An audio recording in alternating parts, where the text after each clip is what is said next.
Welcome to the Well Rounded Grappler. I am your host, Coach Stanley. These episodes are dedicated to all my wrestlers, past, present, and future, as well as anyone that has helped me along the way. My hope is to give inspiration or motivation to anyone on their own grappling journey. On the Well Rounded Grappler, we will be talking with various individuals from the grappling world, from coaches to competitors in wrestling, judo, Jiu-Jitsu, and Sambo. I hope you enjoy. Thank you for listening.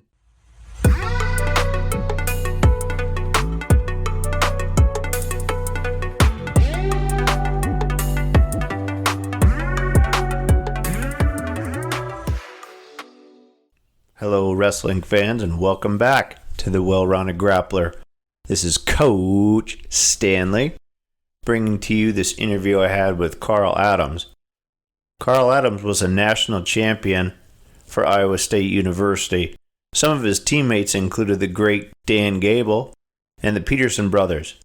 After competing for Iowa State, he coached at Boston State University for over 30 years. Coach Adams is also an inventor and an author for the sport of wrestling. I was very lucky to have Coach Adams do this interview.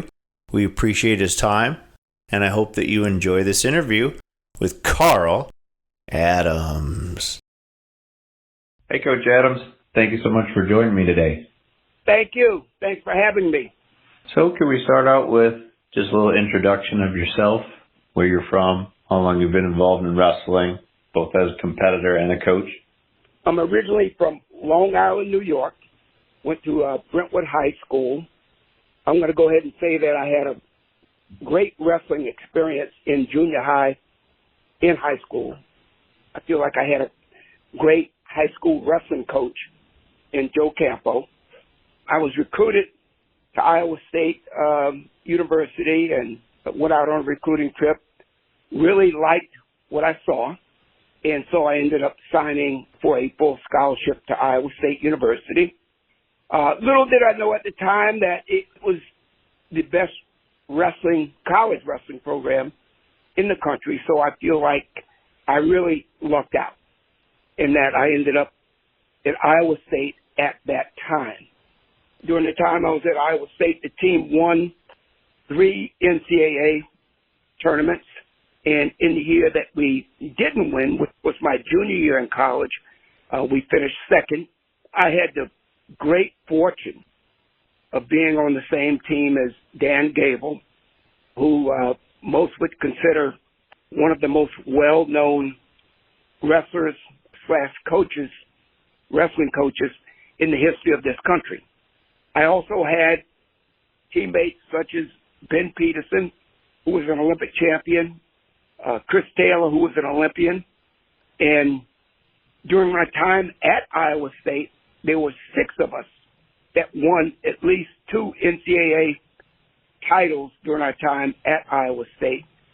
So I feel like I was extremely fortunate to be at Iowa State at that time. And after I finished my eligibility, I had another year to go to get my degree. And so in 1973, after finishing up my eligibility and getting my degree from Iowa State, the head coach came up to me and asked me if I wanted to be an assistant coach at Iowa State. And obviously the answer to that was absolutely. So I spent the next 6 years as an assistant coach at Iowa State. During that time, I worked on my master's degree.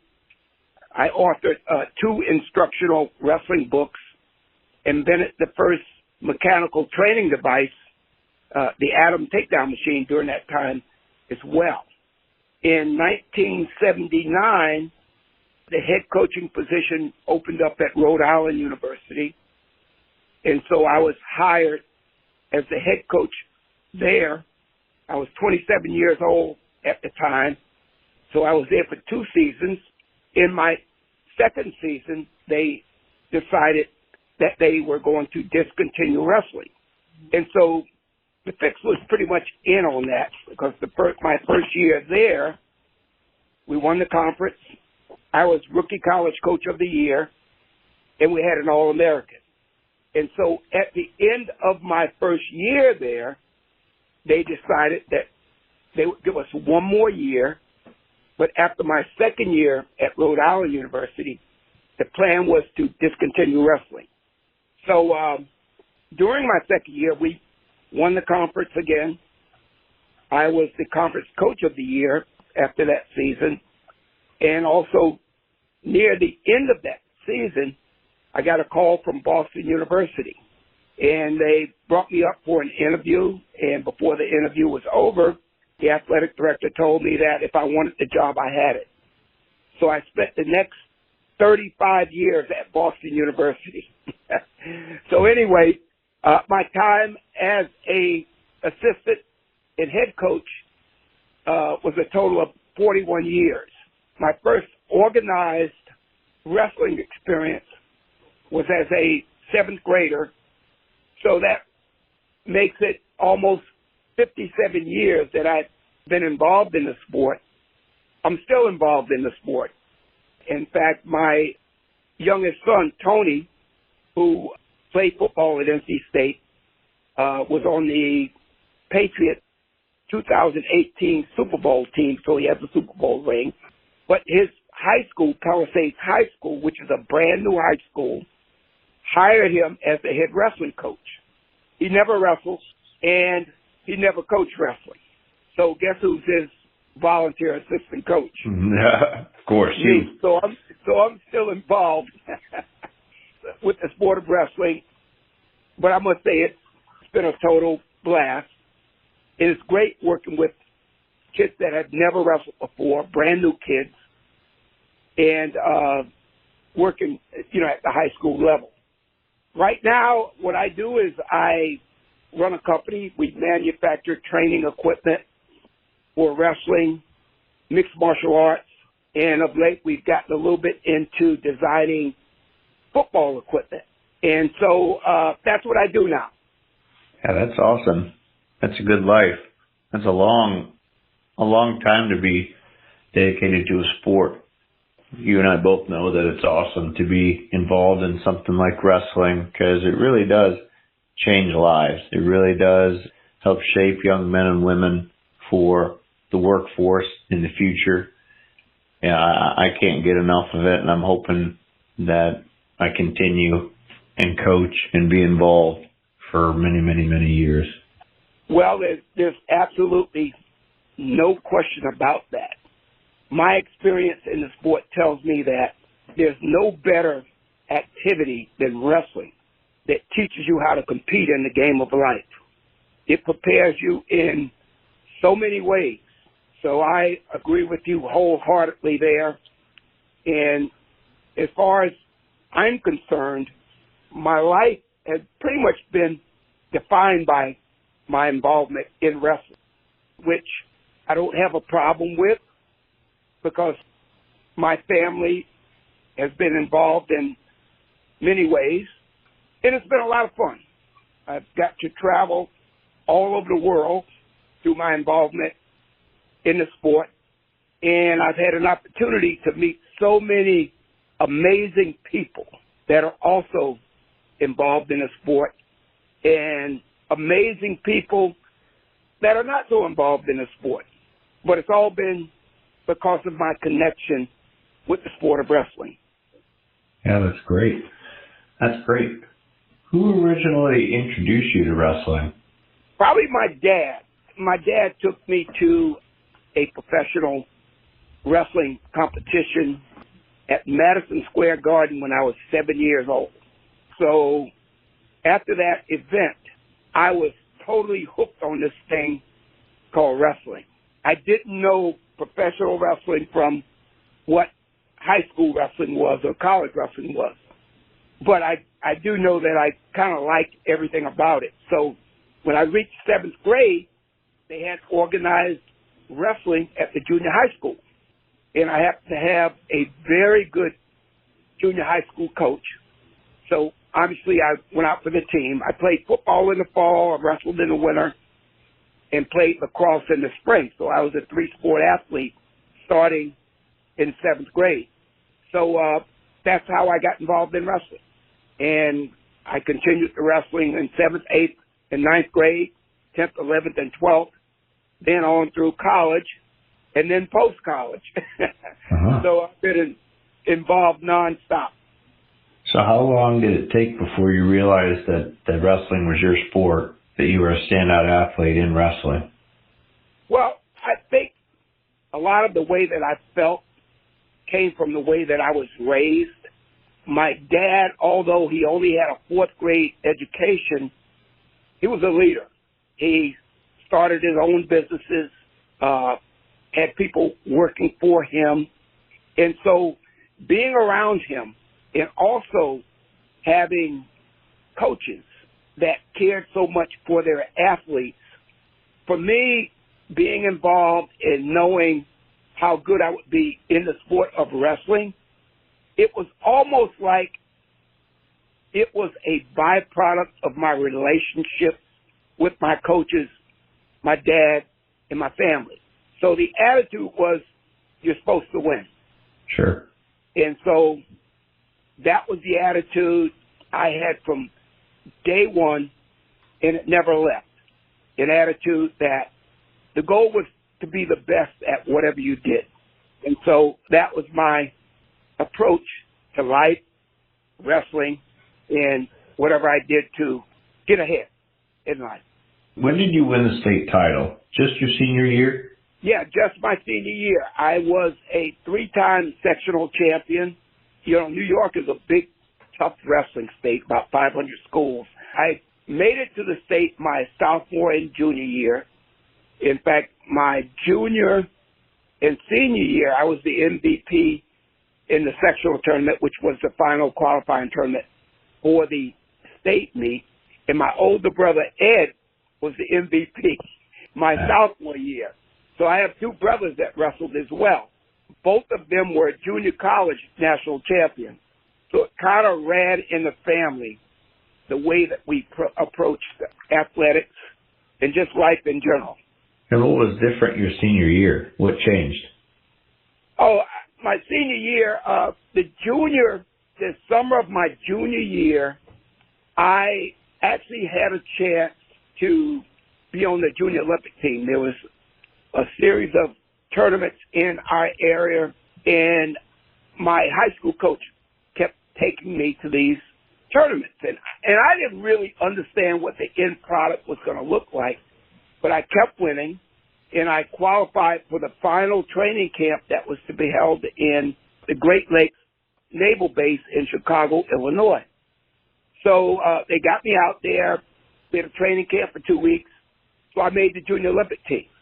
And so on that team, you had some of the best coaches in the country, and you worked out all summer going against some of the best wrestlers in the country. And so we were off to Europe. They were supposed to have a junior Olympic championship, but what happened was, because of politics or whatever, it got canceled. So we ended up wrestling 4 matches, 4 dual meets in Germany. Then from Germany, we traveled to Romania, and we got to watch the Greco-Roman World Championships. So that was really eye-opening. But what happened between my junior and senior year was that I just matured physically.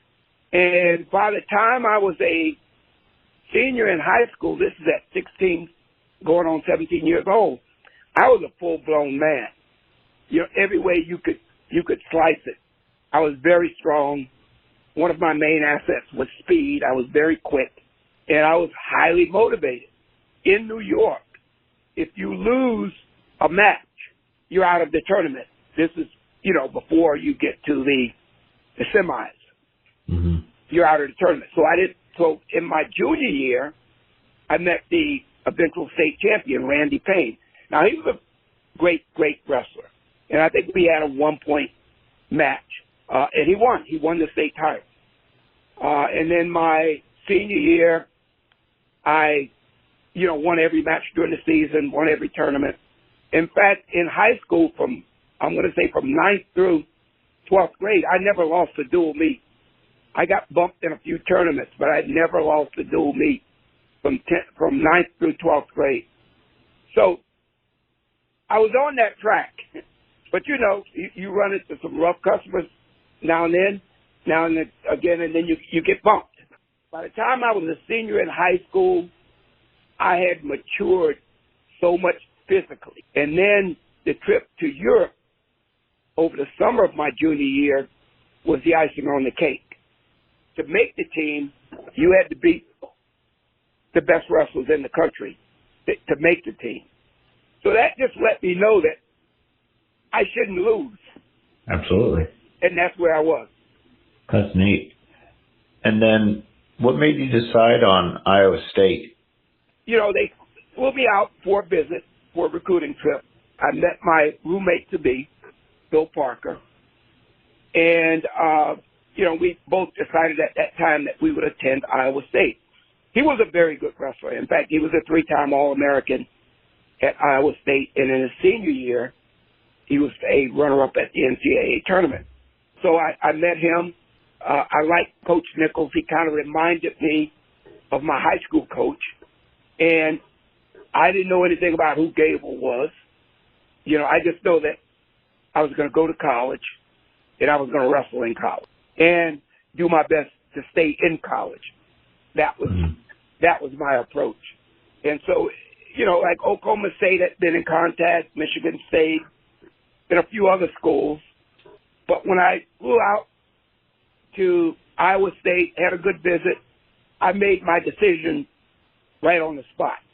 And it was the best possible decision I've made in my life, the way things turned out. So that was that. That's how I ended up in Iowa State. Awesome. I'm from the Midwest.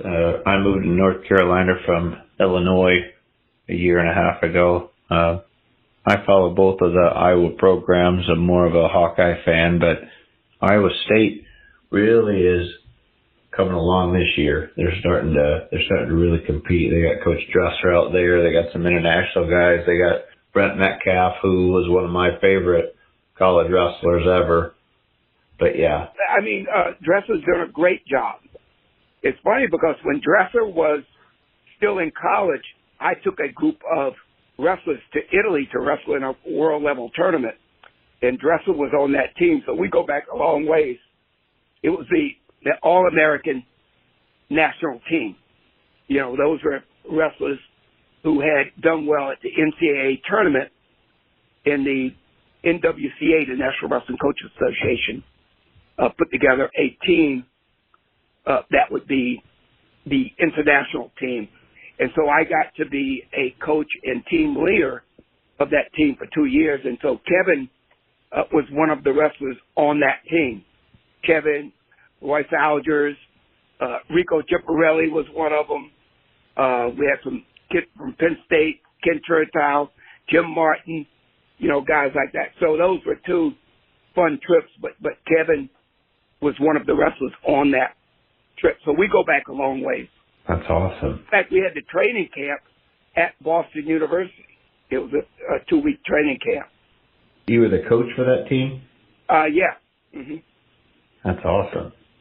When you go back and you compare your first day in the practice room at the college level, how can you describe the difference between that practice and any other high school practice you've been to? Well, at Iowa State, as a true freshman, you know, you're wrestling with wrestlers who are more mature physically, they're better technically, and they're more mentally tough. For the most part, all of them felt just like I did. I'm pretty good, and I'm going to get a spot on this team.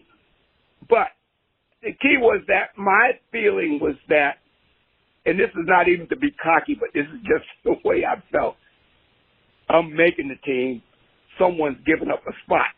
There was absolutely no question in my mind about that. And that's always been my approach to competing against competition. I should win every single match. I went through Iowa State. I never lost a wrestle-off. And so I started as a true freshman. And I was the only freshman. Well, I was the first true freshman to be an All-American in the history of the sport as a true freshman at the NCAA tournament in Provo, Utah. That was the first year that freshmen were allowed to compete at the NCAA tournament. Oh, okay. And so, so as a freshman, like I told you, my senior year in high school, I felt like a full-blown man. I was strong. I was very quick. And I had a lot of good years of wrestling under my belt. And so when I got to Iowa State, the transition was that you were wrestling against other wrestlers who were physically more mature, more technical, and they thought they were good just like I thought I was good. Yeah. So. What weight class were you wrestling in college? My freshman year, the weight class was 152. My senior year in high school, I wrestled 157. Mm-hmm. Now, my sophomore year in college, the weight class dropped to 150. So I was cutting a lot of weight. Mm-hmm. And I kind of felt like it was a mistake to cut back down to 150. I was plenty big enough to wrestle 158.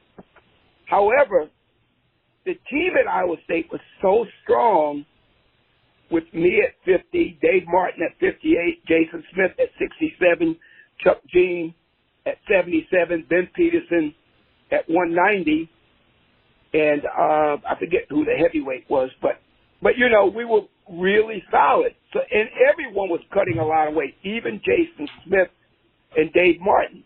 They were wrestling 158 and 167, and they would be coming down from 200 pounds, so I wasn't the only one cutting a lot of weight. Mm-hmm. But those were, and then my junior year, I wrestled 158. In my senior year, I wrestled 167 the entire season, and then I cut down to 158 a couple weeks before the conference tournament.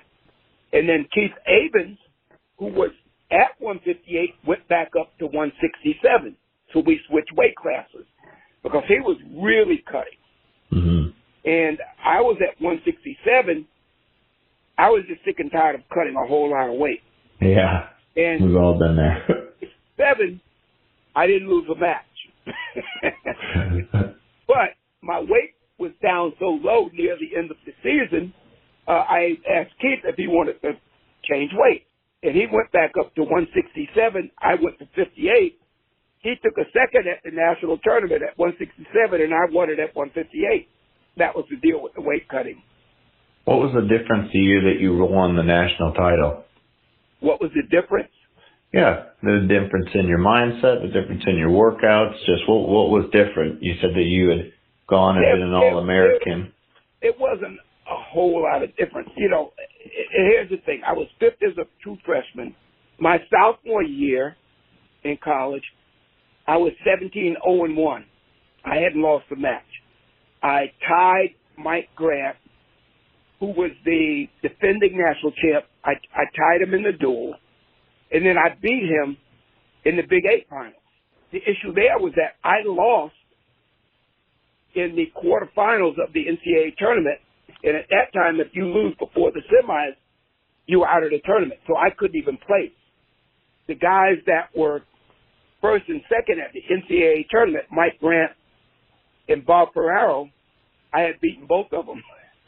Mm-hmm. But that was a great lesson, I was trying to stall with 9 seconds to go in the match that I lost against a kid from Oregon State, and he took me down. Mm-hmm. No time on the clock.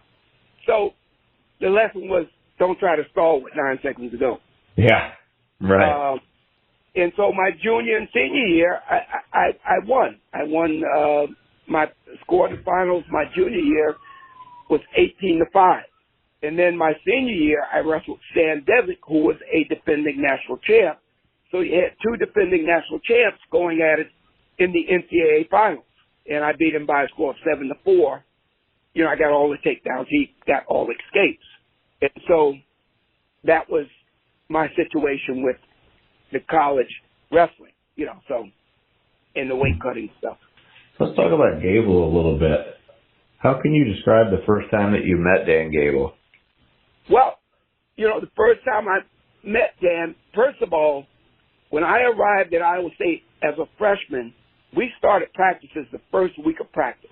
And Dan really didn't show up until about 2 weeks, maybe even 3 weeks later, because, they had the Olympics going, and I'm sure he was probably at the Olympic training camp, as a workout partner, because he tried out in '68.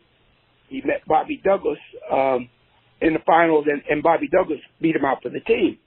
But the first time I met Dan, we were all in the wrestling room. True story here. And Dan shows up. And he comes in the room. I kind of caught him out of the corner of my eye, and he's walking straight towards me. And so I'm thinking, he's probably going to veer off and grab one of the older guys. He kept walking straight towards me.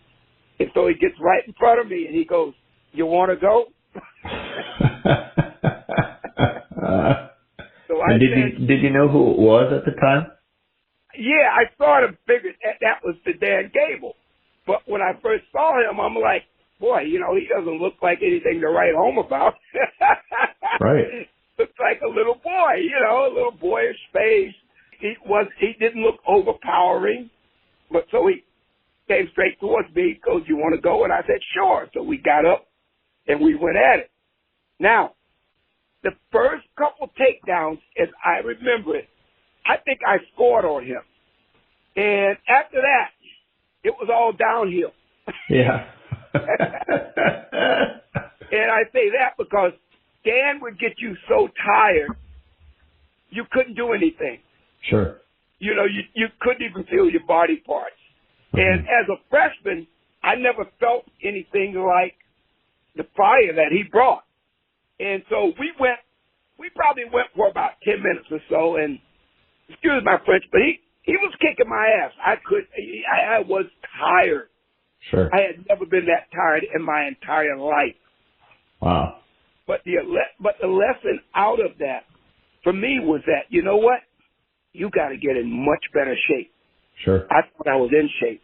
And I will say that Dan is one of the toughest guys that I've ever wrestled. And I've wrestled world champions, Olympic champions. I wrestled Wade Chalice 5 times. He's supposed to be one of the greatest ever.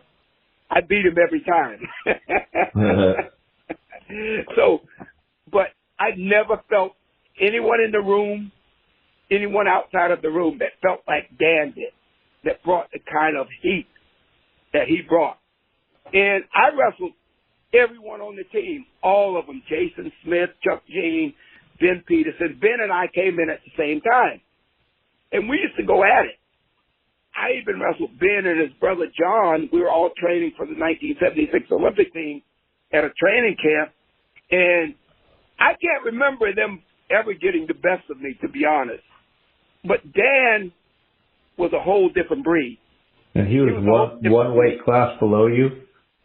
He was actually at 137 that year. I was 152.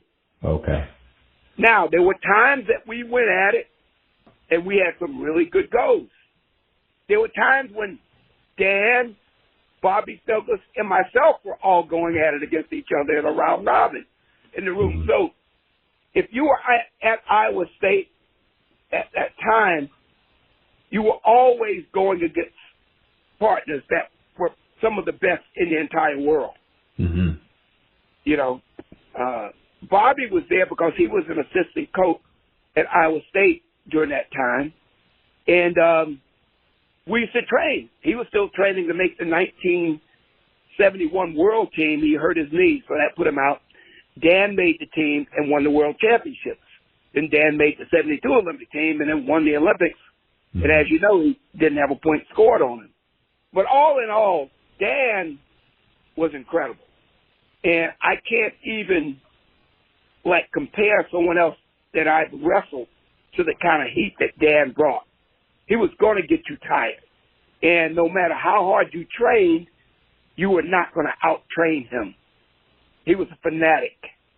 as far as his training.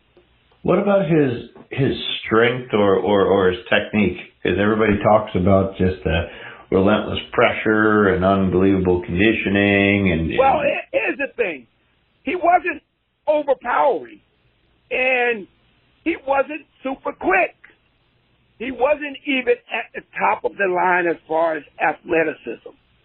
But the type of heat that he brought as far as making you work as hard as he worked was what you had to deal with. And if you worked as hard as he worked, as far as pulling you out of position, making you react to certain things, if you worked as hard as he worked, you were going to get tired first, and there was no question about that. And because he brought it so intensely, you were going to get tired. And most of his opponents, because we're on the team for 2 years together, by the time the second period rolled around, they were dead tired, and he would pin a lot of them, and he was just so relentless at attacking you, you didn't have time to breathe or catch your breath. And he was the same way in practice. And so what he brought to that program rubbed off on every wrestler in that room. And I think that's one of the main reasons that Iowa State did as well as it did during his era. Sure. And after he left, I was still in the program for 2 more years along with Ben Peterson and some other really good wrestlers. The Dan Gable thing was still there because we won the Nationals one more time after he left, and we were runner-ups the other time. That was the strongest era in Iowa State's wrestling history, those 4 years. Sure. And a lot of it was due to what Dan Gable brought to the program. And the fact that he showed us what it meant to be great and how you train to be great. Was he a leader? He was absolutely a leader, but he wasn't a vocal leader. He led by example. He didn't even get on other wrestlers in the room where they weren't working as hard as they should have been working. But when you're in the same room and you saw how hard he worked, you couldn't do, you had to do at least half of what he was doing. Yeah. If you did half of what he was doing, you're probably going to be in pretty good shape. Right. Sure. And his practices went after practice and before practice. Yeah, so his gas tank was deep, very deep. His gas tank was real deep. So moving on, when did you know that you wanted to coach? I actually didn't know that I would end up coaching. And what happened was that I was around such great mentors in my junior high, high school, college coaches, college teammates. It just seeped into every fiber of your being. And it just so happened that Coach Nichols was almost like a second father to me. I used to work at his equipment company. I worked his camps before I even graduated from college. He hired me. And to show you what kind of person he was, not only did he hire me, but he said, I want you to get your master's degree. I said, Coach, I can't afford to pay for a master's degree. He said, don't worry, I'll pay for it. Oh, wow. He paid a master's degree out of his own pocket. He paid my coaching salary out of his own pocket. That was how he treated me. That was how my high school coach treated me. That was how my junior high school coach treated me. And so getting involved in coaching fit like a glove. It was the most natural thing I could possibly do, was get involved in coaching. I love practice. A lot of people don't like going to practice. I love practice. I love to go to war and practice. And so he hired me. I coached, and in my 6th year, I got a call from Rhode Island University. They brought me out for an interview. They hired me. Then I got a call from Boston University. They brought me up for an interview, and they hired me. I was actually getting paid from Rhode Island in Boston University at the same time. Really? Yeah. What made you decide to go to a place like Boston University, which I really don't know much about the history there, but I would assume that maybe they weren't a very talented, a very successful wrestling program. How come you didn't go for something like, University of Iowa or Michigan or Penn State? Why did you choose a small program like BU? Yeah, well, that's a good question. And my answer to that is that coaching is coaching. And my feeling has always been that a lot of people could take the most talented wrestlers in the country, in the world, and do well with them. Yes. It's the coaches who can take the kids that don't have as much talent and bring them to a level that perhaps other people thought they would never reach. So that's the way I kind of looked at coaching. Coaching is coaching. Now, if you seek to go into a program that has great tradition, that gets the very best wrestlers, a program that has the best facilities, a program that's well funded, you've got 3 or 4 national caliber assistant coaches, you have the best wrestling room in the country, the best weight room, and everything is sort of like automatic. You have all of the support staff that you'll ever need around you. Then for me, and I'll give you one example. When I was at BU, first of all, it took me 23 years before I got my first full-time assistant coach. When I started there, we didn't even have a recruiting budget. We eventually got a recruiting budget that really wasn't that much. We eventually got a paid full-time assistant after 23 years. But still, in 2012, and the other thing is our wrestling room. Our wrestling room, most high school wrestling rooms are better than the one we had at BU. It was just a little bit more than a mat. Wow. And it was almost like a closet, okay? That's where we worked at. But in 2012, Iowa State came out to wrestle us. We beat them. Awesome. We beat them 21-16. Wow. We beat Lehigh. We beat Michigan State. And so, given the academics at Boston University, it made it even tougher. Mm-hmm. Given the fact that it was in the city, and it's definitely not a strong wrestling area, New England, it's getting better. But the biggest joy that I ever got out of coaching was when we beat my alma mater, Iowa State. That's awesome. 7-time defending national champions. During my time in New England, we won 12 conference championships. It's not the Big Ten. It's not the Big Eight. Mm-hmm.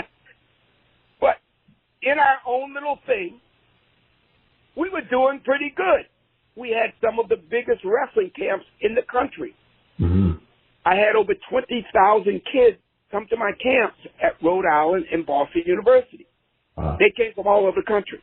And so, for me, it was great. Now, when the Iowa State job opened up, after Gibbons, they did call me. I went out for an interview. I think I probably ended up second behind Bobby Douglas. Mm-hmm. But I wasn't upset about it. It's life. Mm-hmm. I went back to BU, and I kept coaching at BU. Sure. Yeah. So, and the other thing that I think coaching in New England did for me, it really allowed me to have a life it was heavily involved in wrestling. But I had a life outside of wrestling. I was able to write books to augment my income because you can't raise a family in Boston on the salary. Sure. So I was able to put together instructional videos that did very well. I designed equipment that help sustain my family. It was all connected to wrestling and all connected to my passion. And I hear all the time from coaches who have studied the instructional videos or used my equipment that I designed about how much it helped them. Sure. So that's all been incredible, the way it worked out. And, I define myself by this sport. Sure. So everything that I've done within the sport, is a part of my passion. Mm-hmm. So as you're coaching at VU and you're going through the years, what's some of the coaching philosophy that you had, and maybe did it change as you went through from beginning to end? Well, here's the thing that I've learned over time. I think it's so important when you're working with young athletes, I don't care what level it is, they have a positive approach no matter what, as far as, when you're coaching these athletes.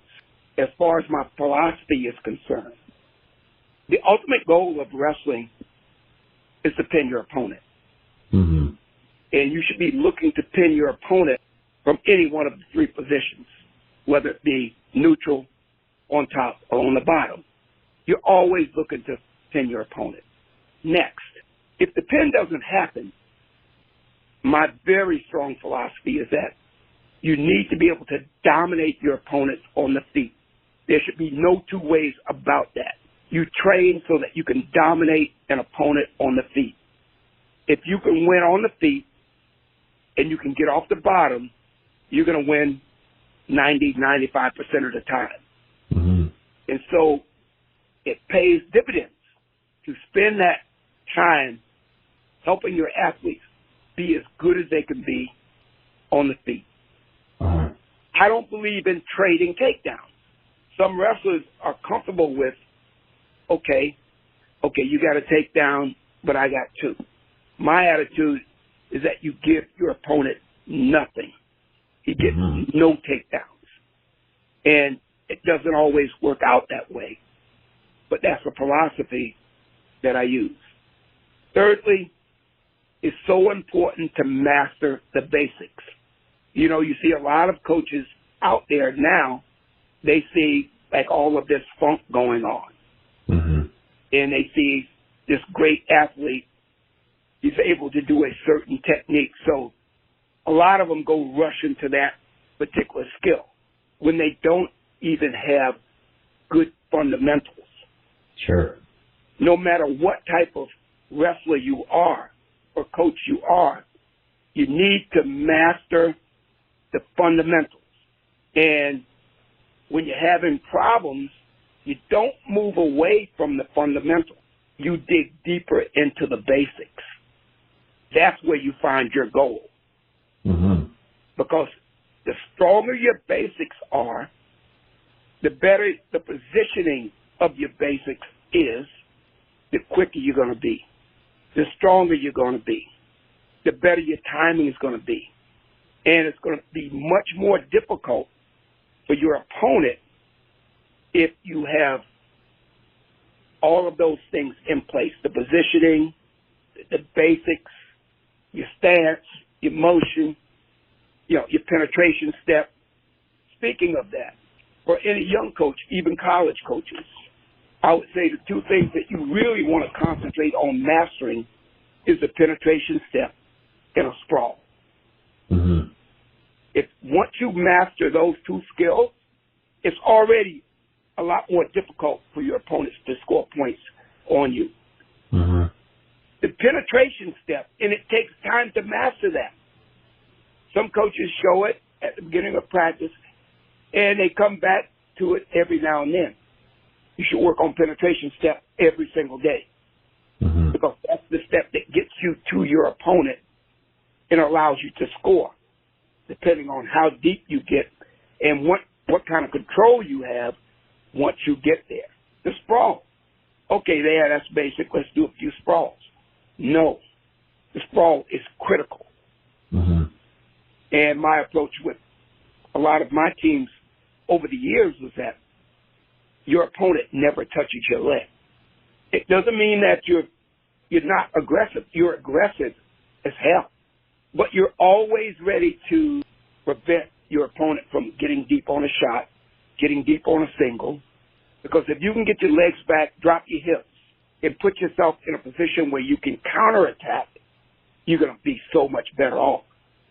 And that's particularly true with younger kids. In fact, I found with the kids that I'm working with now, high school kids that have never wrestled, when you start working on the sprawl, they have no clue of how to sprawl. You really have to break it down and keep working with them on that skill. Mm-hmm. And you need to work on it until they get it right. Mm-hmm.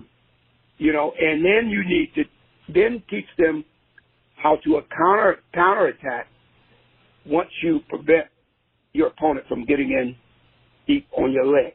But those are the main things that I look at when I'm working with kids, even my college guys. We penetrate it literally every day before practice. Mm-hmm. And at the end of the season, when you get ready to take your best shots, they happen because you've built that muscle memory.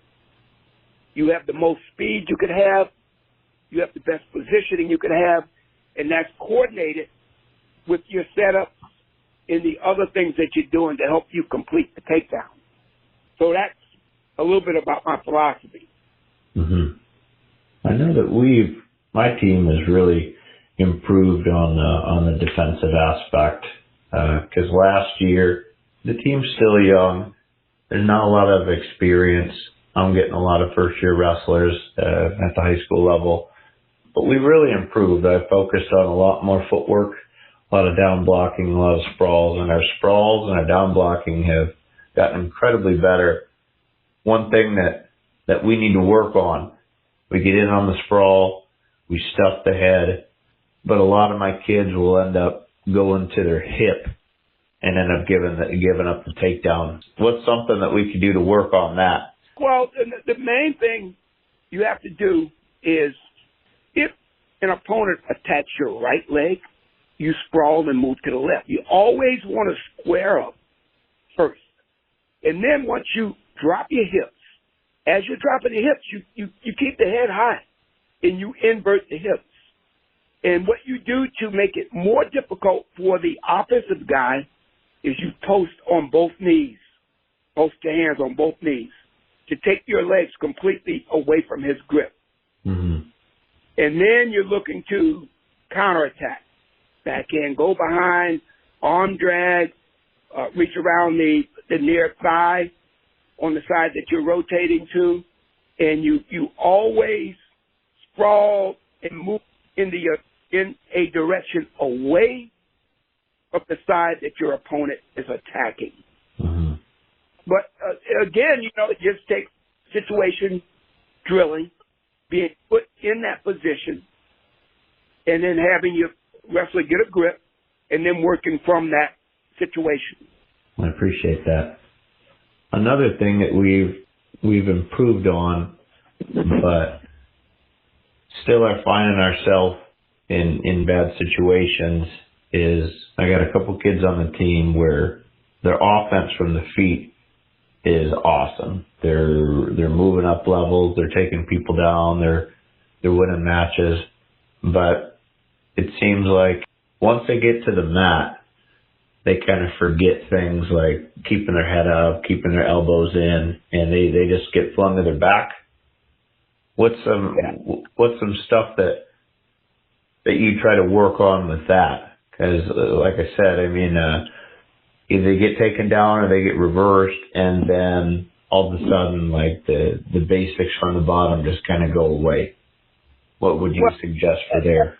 Yeah, that's all about body awareness, and I get exactly what you're saying. When you're working with beginning wrestling, right, you get a takedown and they end up on top. They end up coming out in front of their opponent and giving him a leg because they just don't realize. You got to stay behind him. You got to put pressure on him. You can't go over his arms. You can't reach back. The only way to work that is to have patience with them and do a lot of situation wrestling with them. A lot of situation wrestling. And the thing is, Coach, it takes time for kids to figure that stuff out. Mm-hmm. Some will pick it up quicker than others. But some of them, they have the hardest time ever picking up skills that you're trying to teach them. Mm-hmm. And then you have others that they get it pretty quickly. And so it boils down to their level of concentration and then their aptitude for picking up skill. Mm-hmm. You know, I'm sure you have kids on your team that just, they move naturally to the right position. And then you have other ones, they tend to move to the wrong positions almost all the time. And so I think that's just a matter of patience, and you just keep working with them, patience, just keep working with them, talking to them, and let them know that you realize that, okay, this is going to take a little time, but we're going to keep working on it, and you're going to get it. Yeah, I appreciate that. Working with young athletes, especially kids that have never wrestled, it takes a lot of patience. Mm-hmm. And the bottom line is, as a coach, you got to keep your nose to the grindstone with those kids. You know, because they may end up being your best wrestlers down the road. Oh, sure, of course. It's nice whenever I get some kids that start to have some success, and it's definitely not about the wins and losses to me, and I emphasize that to the kids, but to see the smile on their face, the let out of that deep breath when they do get a win, you know, it really makes me happy as a coach, because I have two different kids on the team. They both just won a handful of matches last year, even at the junior varsity level. One of my kids only won one match last year, and he's already came out and won one match at the junior varsity level with the pin and one match at the varsity level with the pin. And I kind of joke around a little bit about it.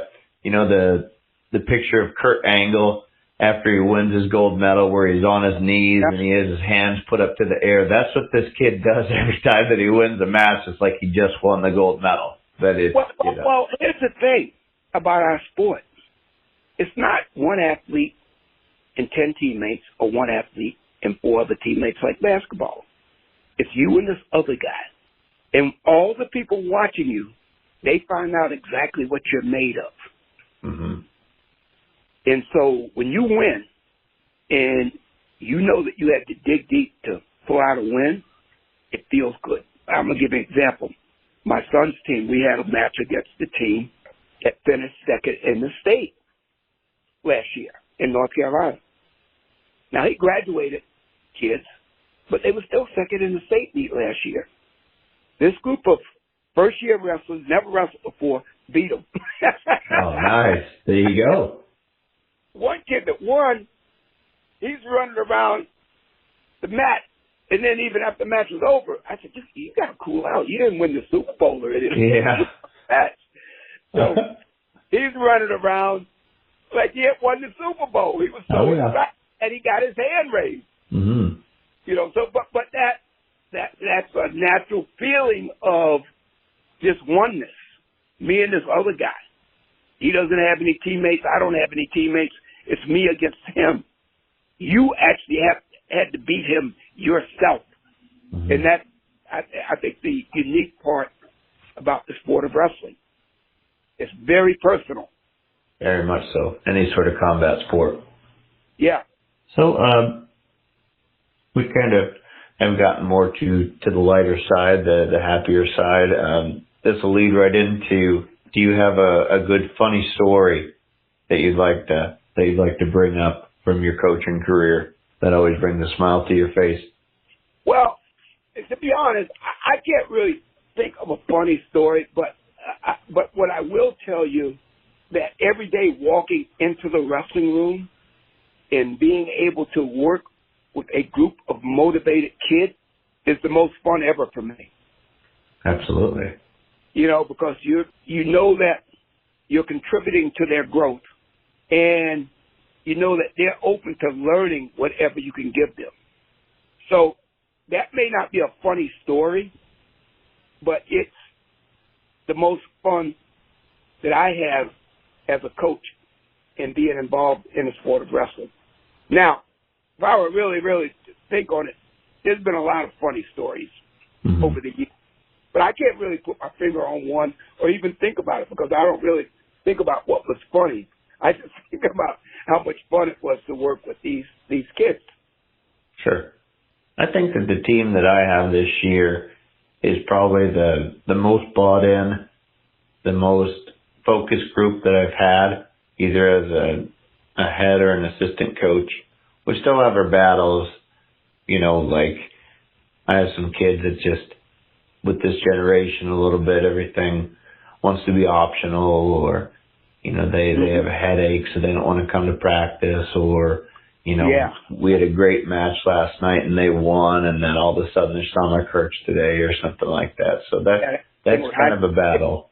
That's the thing I'm finding is that, you know, you get kids that get sick, you know, they get a little dinged up, and they don't show up to practice.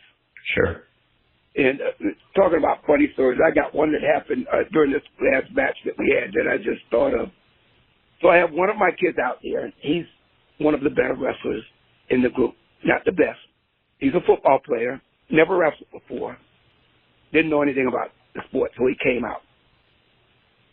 So it's the first period, and before the match started, he's sitting in his chair, and he's rubbing his hands together, and he goes, "I'm scared, Coach." You know? So anyway, so his match comes around, and he goes out there, and he's a kid that he swears every now and then, you know. So his match starts. He thinks it's a street fight. You know, this is really real to him. It's him against this other guy. And so, excuse my French, but he's like, shit.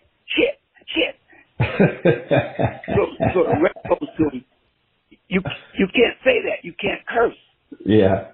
And so he went back at him again. He's going, shit. And so it was the first period. He got disqualified from the match for cursing.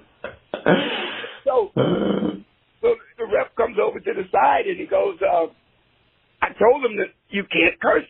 And he just kept cursing. And I said, his name is Narada. And I said, man, you can't be cursing during the match. Yeah. Gonna get disqualified. So he got disqualified. And he took the kid right down. He's probably going to win the match. He took the kid down, but he ended up getting disqualified because he was so hyped up. Yeah. So this was a street fight. And so he's cursing at the kid. Right. Yeah. Where do you guys coach? What's the name of the school? Well, he's coaching at Palisades High School. My son is. That's in North Carolina? North Carolina. It's a brand new school, brand new program. Okay.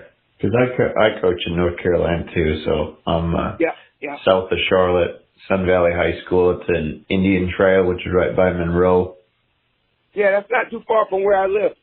Okay. I live in Mint Hill, North Carolina. Yeah, that's cool. We were living in Matthews when we first moved down here, and now we live out by Parkwood High School. So let's move on to the inventor side of Carl Adams. What got the light bulb to turn on when it comes to the inventor side? How did that process go in the beginning? Well, I think I mentioned before that my dad was a self-made businessman. He used to start business after business, whether it be landscaping, putting in asphalt, building retaining walls, even building houses before he passed away. And then working for my college coach at his business. He manufactured singlets. He bought and sold products from other companies. And so the business side of me was kind of always there. And so the Atom takedown machine, which was the first one of its type ever, came to me in my sleep. And because it involved being able to drill on something that was human-like and that would be available all the time, and where you could really, really work on perfecting your craft just struck me as something that needed to happen. I didn't know how it would happen or even if it would happen, but I got up the next morning because in the middle of the night I had gotten up and scribbled on a piece of paper, the stream. And I looked at it and I said, I'm going to do this and nothing's going to stop me. 2 years later, it was on the market. It's still on the market today. Sure. In fact, it's my main competition today. So I'm competing against the piece of equipment that I invented.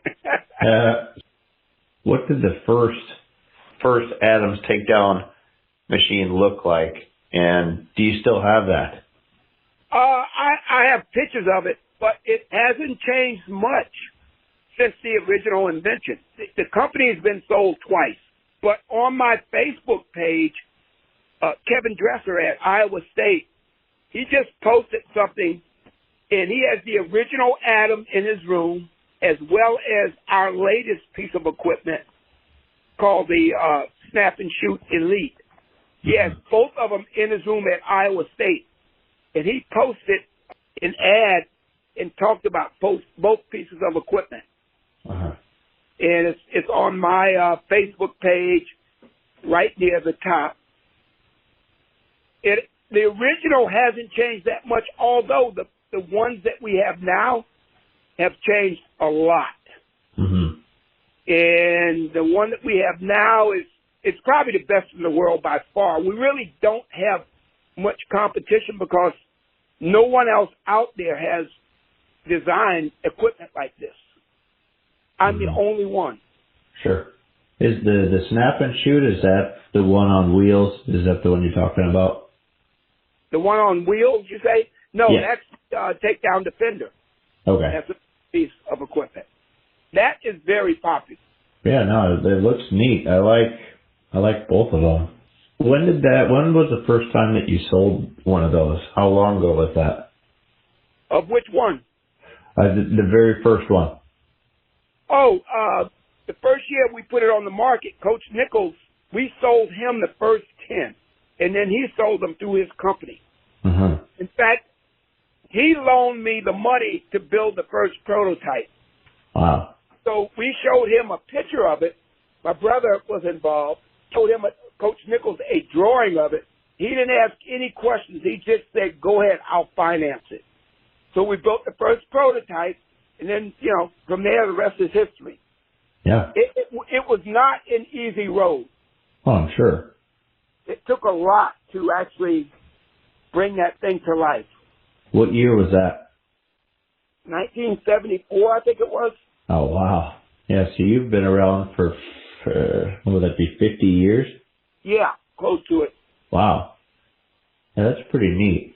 So the first one, or we'll just say the first 10, did you hand build them yourself? No, we did research all over Iowa, and we found this guy in Des Moines who was a tool and die maker. He made wooden molds that turned into metal molds to produce various products. And we found him in Des Moines, so we got together with him. We didn't have any money. I wasn't a business major, and I sure wasn't an engineer. But we found him over the course of a few visits. We signed a contract with him. We told him he would have the contract for 20 years if he would build the molds, do the manufacturing. We would split right down the middle. And he went for it. And he was great. Awesome. We became great business partners. I sold it to him when I became the head coach at Boston University. I just didn't have the time. And then he sold it again to this guy who still owns it out in Michigan. Now the guy out in Michigan is trying to sell it again. And I think the guy out in Michigan, I don't think they can keep up to what we're doing with this new piece of equipment. So I think he's been kind of forced to sell. Okay. So how's business these days? It's incredible. We're having our best years ever. We're selling them all over the world, and they're as popular as ever. In fact, I have to work most of the time 7 days a week. Oh, wow. In fact, I'm in my shop talking to you. I figured because I had to get some work done today, so I would come here and make the phone call from my shop. Well, I won't take up all your day. We can move on to the last part of the interview. And I don't think I said this, but I really, really appreciate this opportunity, and thank you for giving me the time. It means a lot. This is just a little local podcast that I'm pretty much just doing for the wrestlers to give them inspiration, to give them motivation. I got some middle school wrestlers that are listening to it, and then some of my wrestlers that I've had in the past, former wrestlers that have been listening to it. And I have no problem doing this. Any way I can contribute to the sport is fine with me. I really appreciate that. Podcast this year and stuff like that, and I always find myself doing stuff like this, so not a problem. Well, thank you. So what advice can you give to me as a head coach? So this is my second year at Sun Valley. I was a head coach 2 years in Illinois. One of the years we finished the year with 4 kids. It's been interesting, and it seems like every year is kind of a rebuilding year for me.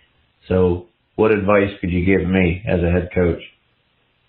As I said before, the number one thing that I've found that really endears your athletes to you is to be as positive as possible all the time, okay? Uh-huh.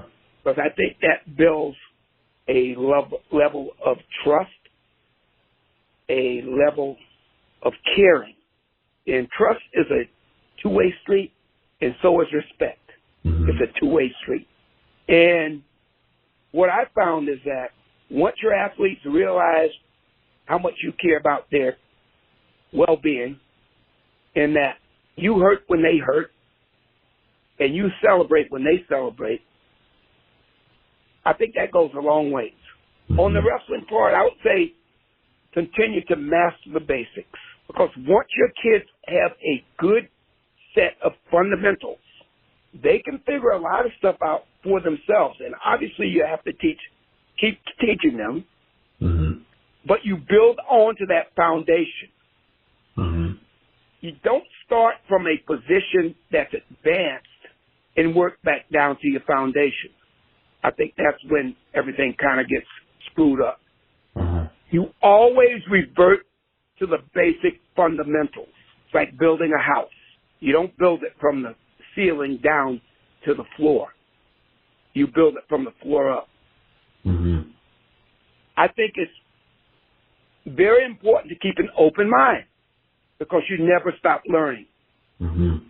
And you're continually working to fill in gaps because there's a lot to this sport. And you want to work to close all the gaps that you possibly can from a mental, technical, and physical position. Mm-hmm. I think it's important to focus on individuals as well as the team because we're all different. Sure. We're all different. So what you're teaching a group doesn't always apply to what may be good and special for an individual. Mm-hmm. So I think you have to kind of approach coaching from both of those fronts. The other thing I would tell any coach is don't be so ready to jump to the newest technique that you see. Sure. Or the newest fad that you see. Uh-huh. If you look at the best wrestlers in the world, Kyle Dake, Jordan Burroughs, Kyle Snyder, they're all very basic wrestlers. Yeah, they are. You're right. If them to win at the highest level, they always revert back to the most basic thing. Great position, couple shots, not 20 different shots, being mentally tough as hell, and having great defense. Right. Great sprawl. Mm-hmm. Burroughs, great double, speed, power, confidence. So you always hear, I'm going to say, beginning coaches oh man, did you see that thing that so-and-so is doing? Well, so-and-so is very special. He has some very special gifts. Sure. And not every kid that you have can do what so-and-so does. Definitely not. So you have to be careful about jumping to the next best technique that you saw somewhere online or wherever. Now, you may have some kids that can do it, can pick it up and make it work. Maybe. But it looks so special because that particular athlete has a special aptitude for doing what he does. Mm-hmm. And I always point to this, and this is not even to point myself on the back, but I point to my matches against Wade Chalice. He's considered to be one of the most funky wrestlers ever. Mm-hmm. Him and Ash, right? You agree with me? Yes. Sort of. I do. I was one of the most basic wrestlers ever. I had good skill, good speed, good power. I'm one of the few guys in this country that beat Wade every time I wrestled him. So that was a classic matchup. Funk against the basics. Mm-hmm. Because a funky guy, what that means is he puts himself in a compromised position a lot. Yes. They can get away with it because they have loose joints. They're very flexible. And they can do things that a lot of wrestlers can't do. Mm-hmm. That's part of the reason why you see so many wrestlers today walking around with their knees and shoulders taped up. Mm-hmm. They're trying to do stuff that their body is not made to do. Sure. So I would tell any coach, do what you know best and be the best at what you know best. And add on to the best of what you know a little bit at the time. I like that. How can a coach take their program to the next level? Well, to take it to the next level, you know, I think it's important to continue to work hard. You have to get athletes, parents, in the community excited about your program. And you have to get people to the point where they want to be involved with your program. Mm-hmm. You have to seek out good competition, because what brings more light to your program than anything else is when your team beats someone that supposedly they weren't supposed to beat. Mm-hmm. So you got to challenge your kids. You got to challenge your coaching staff. And there's just no getting around the work part. Uh-huh. You've got to do the extra. If you do the same as every other coach in the state, run your hour and a half, 2 hour practice, do a little bit of conditioning, work a little bit of technique, then you're going to be the same as the other coaches in the state. Mm-hmm. There's no getting around the fact that you have to outwork people to get ahead. Hey, that's part of the reason why I'm in my shop on a Sunday, on my birthday. Mm-hmm. Right. I know what it takes to get ahead. Yeah. And stay ahead. What about getting kids to buy in? What have you done to help get the kids to really buy into what you're doing and what you're preaching and what the team is shooting for? I think that's all about having a positive attitude and telling them how much this sport will help them later on in life, and telling them about important lessons that they're going to get from this sport that they can't get from any place else. And I really believe that. Me And I too. played soccer, football, and lacrosse. None of those sports have given me anything close to what wrestling has given me. My ability to design and get these pieces of equipment on the market with no business degree, no engineering degree, is all because of wrestling. Mm-hmm. It's all because of what I learned from participating in this sport. And that's the truth. None of this could happen without learning the lessons that wrestling has taught me. Awesome. Well, any parting words for us before let you get back to your job? The only thing I would say is that in our sport, you have to look at three things: the mental, the physical, and the technical. The mental is the most important part.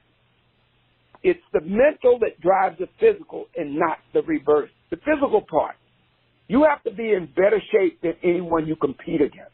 Because if you're in great shape, what that means is that if you can get your opponent tired or break your opponent down mentally because you're putting great pressure on them, then that puts you in your best position to win a match. And all we have to do is look to Gable and see how true that is across the board. Not only with him, but with all the wrestlers that he coached at Iowa. The reason that they dominated for so many years is because Gable was so far ahead of all the other coaches in the country about the importance of being in the best possible shape physically and keeping pressure on people. They've won 9 straight NCAA titles in a row. In 21 Big Ten titles in a row, he never lost a Big Ten title because of his approach to training his athletes from the mental and physical side. And then the technical side is the third one. You don't need 10 different ways to take a man down. Perfect 2 takedowns. Perfect 2 ways to get off the mat. And perfect 2 ways to break a man down and turn him. And just work on those every single day. And so that would be my advice. Awesome. That means a lot.